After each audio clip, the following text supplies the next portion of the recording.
હાલો, જય દ્વારકાધીશ, જય જવાન, જય કિસાન.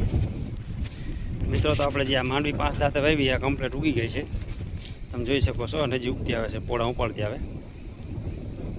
બહુ સારો ઉગાવો છે કમ્પ્લીટ.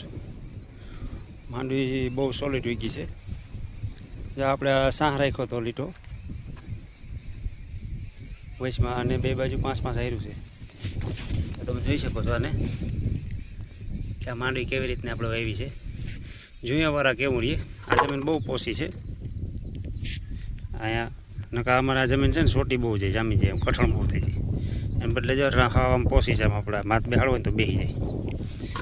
ત્યાં લીટા રાખ્યા ને માથે આપણે બેડ જેવું કામકાજ થઈ જાય એનું. બાકી તો માંડવી તો ગમે એટલે પહેલાંથી ઉગીને બહાર નીકળે એવડા ઢેફાઈ ઉપાડી લઈએ.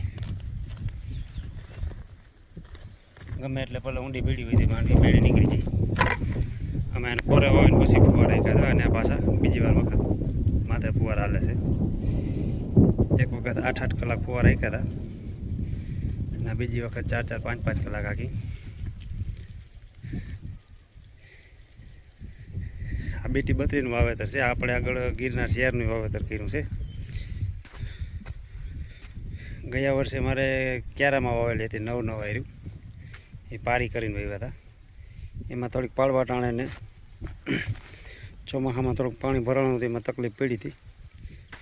પણ આ પાણી અને આ છેલ્લા જમીન જે જામી જાય ને એને ધૂળની હિસાબે આપણે વાળા બેડ બનાવવાની સિસ્ટમ કરી છે, આ સાહ રાખવાની. જોઈએ આપણે આગળ વરામાં કેવું થાય. આપણે નેક્સ્ટ વિડીયોમાં આપણે બતાવતા રહીશું આગળ.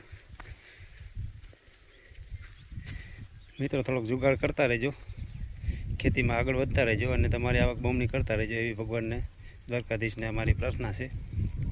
અને મહેનત ફૂલ કરજો. મહેનત કરશો તો કુદરત ક્યારેય નિરાશ નહીં કરે. આપણે આપણી મહેનતનું ફળ મળી જ જાય.